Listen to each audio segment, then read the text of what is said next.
नमस्कार प्रिय मित्रों, फ्लूट की पाठशाला में आपका स्वागत है। आज अधिक आश्विन मास कृष्ण पक्ष तृतीया तिथि सोमवार। आज की कथा चित्रबाहु के पूर्व जन्म की। अगस्त्य मुनि ने राजा चित्रबाहु को अपने पूर्व जन्म का वृत्तांत समझाने लगे। कहने लगे कि हे राजन चित्रबाहु, आप पहले समय में एक शूद्र नगरी में रहते थे, शूद्र थे और आपका नाम मणिग्रीव था। आप इतने आतताई थे कि आपके डर से उस नगरी के लोग भयभीत होते थे। आप नगर की नारियों को अपनी काम वासना का शिकार बनाते थे। आप नगर में आए हुए लोगों को, मुसाफिरों को, राहगीरों को लूटते थे और अपना काम निकलने के बाद उनकी हत्या करते थे। इसी प्रकार आपका ये कार्य दिन प्रतिदिन बढ़ता गया और आपके डर से उस नगरी में कोई व्यक्ति रहने को तैयार नहीं था।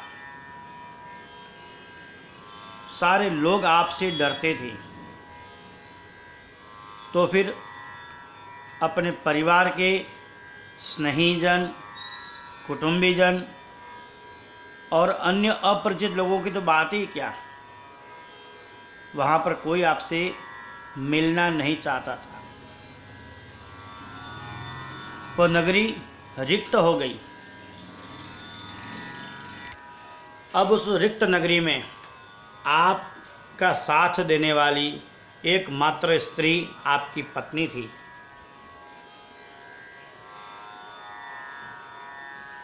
अब आप उस नगरी से व्यथित हो गई और आपने जंगल की ओर रास्ता बदल दिया और आप जंगल में अपनी कुटिया बनाकर अपने परिवार के साथ रहने लगे। उसी जंगल की ओर एक महामुनि उग्रदेव रास्ते से जा रहे थे। तेज गर्मी का मौसम और प्यास से व्याकुल होकर मुनि गिर पड़े, मूर्छित हो गए। उसी समय मणिग्रीव वहां पर आता है, एक किसी शिकार के प्रतीक्षा में, और वहाँ पर मूर्छित हुए इस महामुनि उग्रदेव को देखते ही उनके मन में, मणिग्रीव के मन में दया आई। उस शूद्र मणिग्रीव ने मुनि को देखा और मुनि की सेवा की। उनको जलपान, सेवा अर्चना से मुनि स्वस्थ हुए।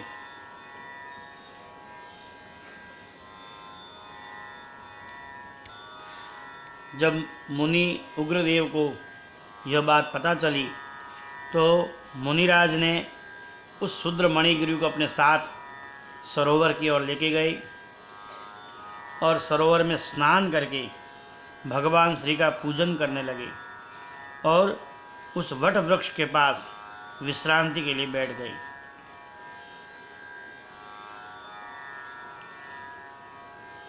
शूद्र मणिग्रीव के आज्ञा से उसकी पत्नी ने महामुनि उग्रदेव को फलाहार के लिए फल सन्मुख अर्पण किए। मुनि उग्रदेव कहने लगे, मैं किसी अनजान के घर अन्न और जल ग्रहण नहीं करता हूं, इसलिए हे मणिग्रीव, पहले आपका परिचय दो। और महामुनि उग्रदेव ने शूद्र का भाव मन में न लाकर आनंदित मन से प्रसन्नतापूर्वक उनके फलों का आहार ग्रहण किया, फल रूपी आहार ले लिया। उग्रदेव पूछने लगे, जो व्यक्ति पीड़ित और मूर्छित और किसी अनजान व्यक्ति की सेवा करता है तो उसको शूद्र नहीं कह सकते। जिसमें दया भाव हो उसको शूद्र नहीं कह सकते। महामुनि कहने लगे, हे मणिग्रीव, मैं तुम्हारी सेवा भावना से बहुत प्रसन्न हुआ हूं। कुछ चाहिए तो बोलो, मांगो। मणिग्रीव महामुनि से कहता है, हे महापुरुष, अब इस गरीबी से मैं तंग आ गया हूं।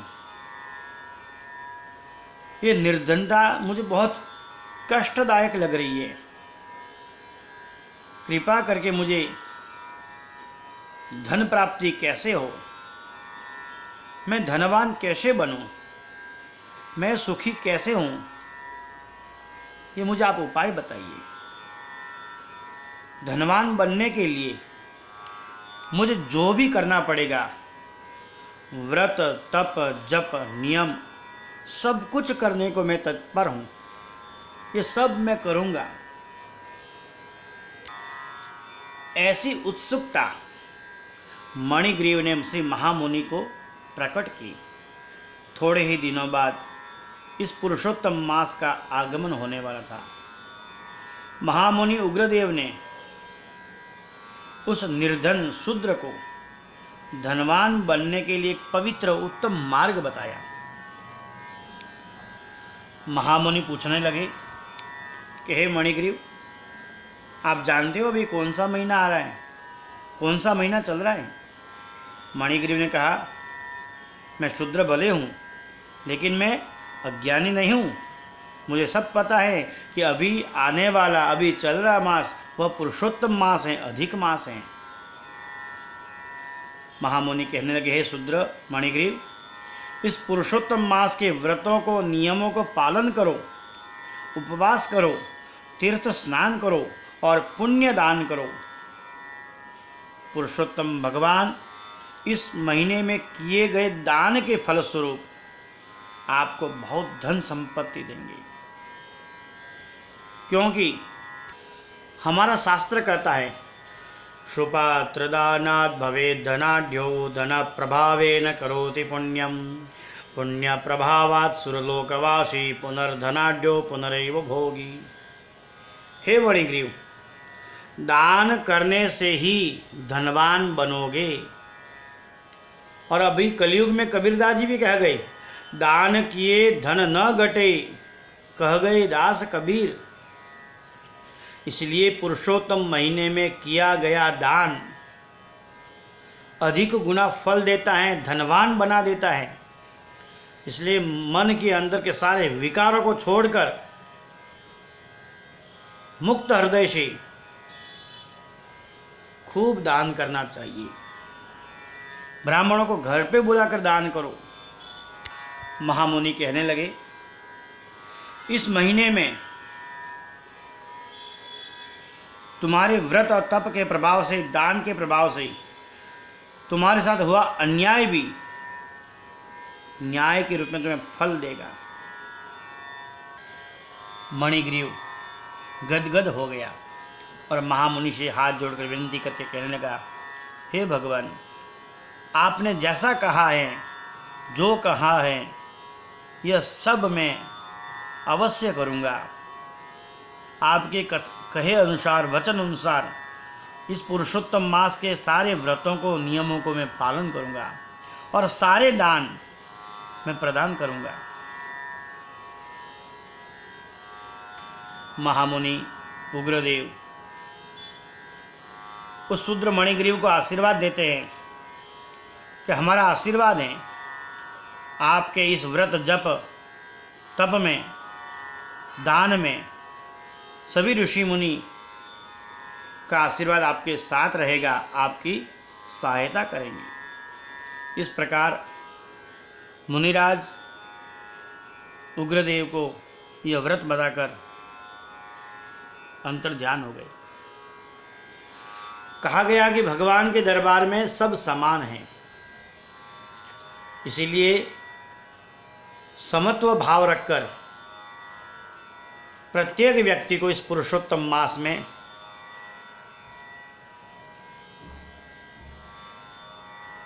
ब्राह्मण के अंदर भगवान विराजमान है, हर मनुष्य में भगवान विराजमान है, लेकिन दान का अधिकारी तो केवल ब्राह्मण बताया गया है। इसलिए सुपात्र दानात, दान कहाँ देना चाहिए? जैसे घी की आहुति हम अगर यज्ञ में दे, अग्नि में दे, तो वह अग्नि सार्थक होगी, और वही अगर घी की आहुति हम अगर किसी राख में दे, भस्म में दे, तो उस घी का व्यर्थ जाना होगा।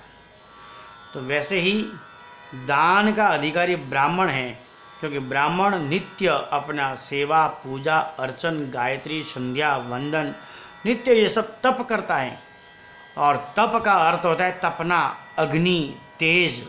और जो कुछ भी हम प्रदान करें, दान करें, उस तेज तत्व में प्रदान करें, जिससे और अपने को तेज मिले। इसलिए आहुति भी अग्नि में दी जाती है, नहीं कि भस्म में। श्री लक्ष्मी नारायण देव की जय। मित्रों, यह भगवत की कथा आप अन्य लोगों को सुनाएं, शेयर करें। इस कथा को सुनाने का भी बहुत पुण्य श्रेय हमें प्राप्त होता है। धन्यवाद।